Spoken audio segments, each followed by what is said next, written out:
All right. Jonathan Davis, can you hear me? Yeah, man. Is that you? Yeah, Can you it's hear me? me. I Okay, can hear cool. you. Awesome, man. Let's see here. Let me just make sure I'd like just at the last second, like, oh, I didn't plug in my microphone. You know how many times I've done that? It's just, Uh, it oh, happens all the time. here we go. Let me switch it out to my good mic here. I think that worked. You still hear me? Yeah.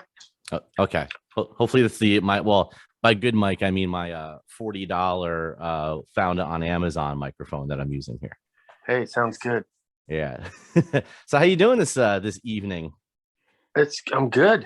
I'm just getting my day started. I'm kind of a vampire, so I start later than most people, but it's good so far, so good. I gotta tell you, I used to do 7 to midnight on the radio, and I used to love those hours. Those were like the greatest hours ever. That's like when I wake up. Like I mean, I wake up early in the day, but those like my brain, everything's firing. All cylinders are firing at that time. When Well, I I mostly mean, write and do everything around that time in the middle of the night. It's where I get really get creative. there is something about like that time of night where it's just like not a lot of people out, and the people that are out are just kind of interesting, and it's just Holy, I like it. The less amount of people, the better. so you were good with the social distancing thing during all this COVID, then I guess, right? I mean, I've been social distancing since I got in the band, pretty much. Um, yeah, when I'm like on tour and stuff, I don't really hang out with anyone, and I try to stay away from as many people as I can. And people get pissed when I don't take pictures or do this stuff, but people got to realize if I get sick, then we Yeah. don't got a show. And I try to sing. Most of the time, I'll sing when I'm sick, but sometimes it's just like impossible. If I was to sing, it would just mess up my voice, and that's how it is. So I pretty much like stay to myself. I have my own room, and I get on my bus, and I just lay low. So it's kind of been the same. I just miss playing the show, so that's been killing me. Yeah, speaking of your voice, I didn't realize you're like officially a tenor as far as like your octave range goes and everything. Um, you ever Cool. decide maybe in the future you'll just go that route, maybe like Korn the musical? I've always wanted to do a musical. One day I'm going to write a musical for sure.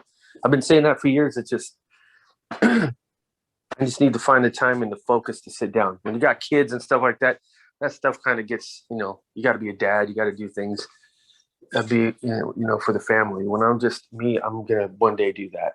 I love musicals. When you get into work mode, is it like do you have to like kind of like shut everything off and just kind of like get into it, or is it something you can like work a little bit and go back to doing other stuff, or how do you go through that process?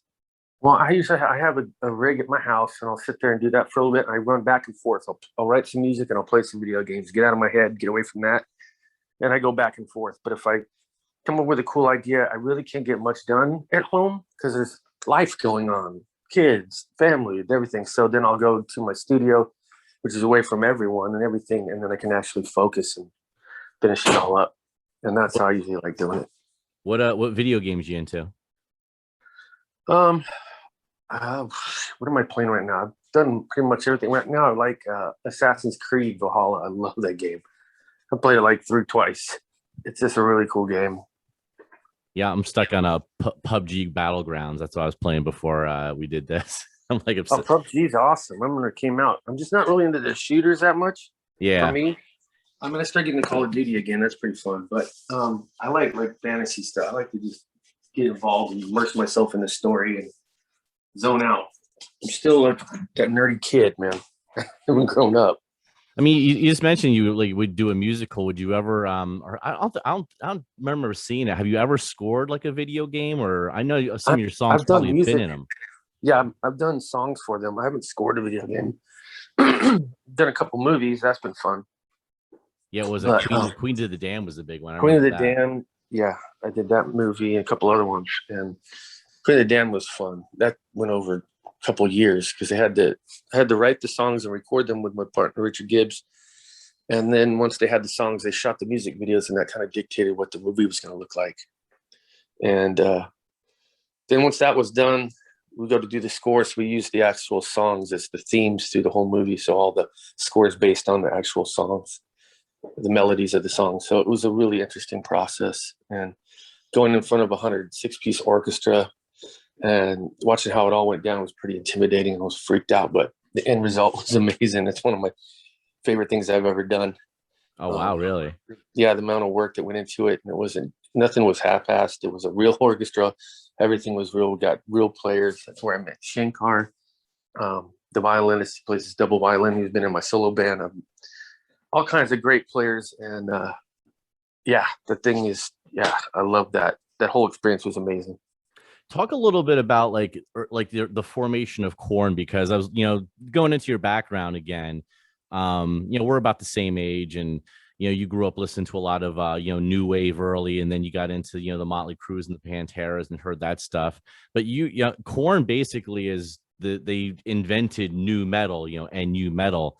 And I was Yeah, talking to Abe from Deftones, and we got into a whole thing about in the 1990s how you had so many subgenres of rock basically, and right. new metal being one of them. Like it's got to be so interesting to like look back at it, and do you ever say, wow, I did start a genre, I started a movement that led to other bands getting careers in the late 90s into the early 2000s? You ever like stop and be like, hey man, I did that? Yeah, I'm not gonna lie and say I haven't.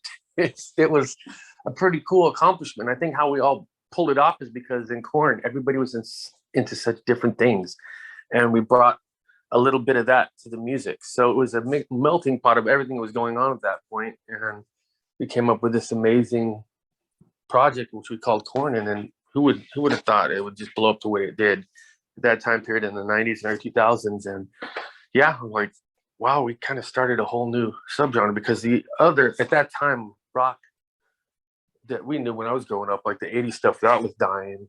And then grunge came out, and that had a cool thing, but we weren't that. So I think it was just us all getting together and bringing everything that we listened to at that time. And And on top of it, here you I am. guys have kept on going all these years. A lot of bands have come and gone, and you've been, steady working. I mean, you had a release in 2019, and Yeah, obviously, with like a lot of bands with, when COVID hit, again, you guys were lumped in with everybody else. Here's new music. Oh, we can't tour on it. Damn, yeah.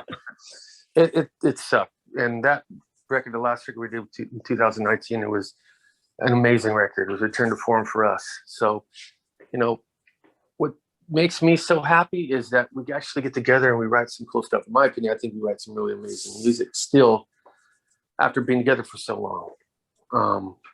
And that's what keeps us going. And I always love pushing the envelope and trying to push band in a different territory.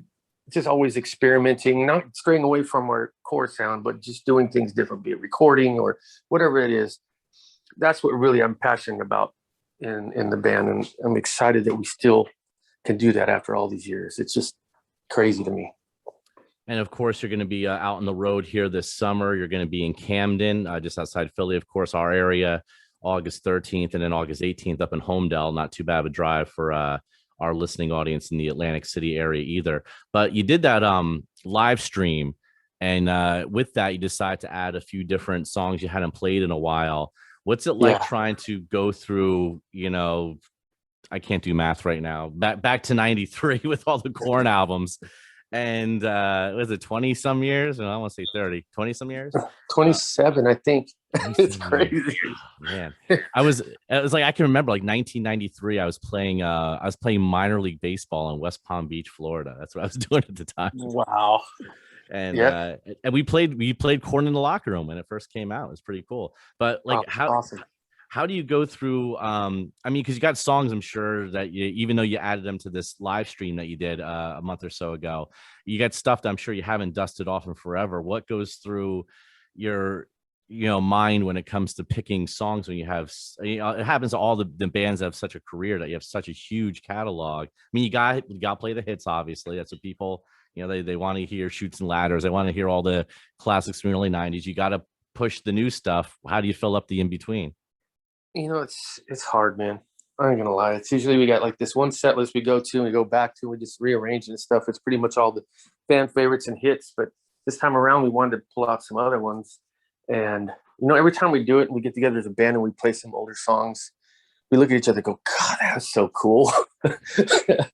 Wow, that was like, what the hell were we thinking at that point in time? Well, this is amazing. So I mean, it's fun, but honestly, it's so hard. There's so many songs.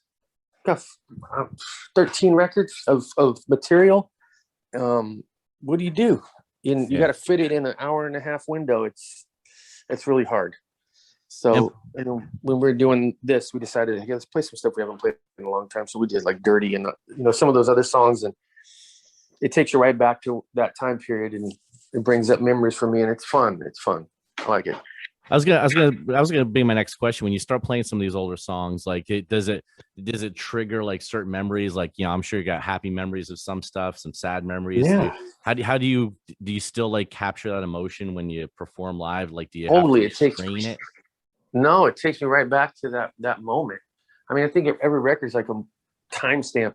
It's a moment in time captured. It's like a musical diary, and when we pull in these songs I haven't done in a long time, I'm right back there. I'm like, I can remember exactly what we were doing when we wrote it. I remember when we recorded it.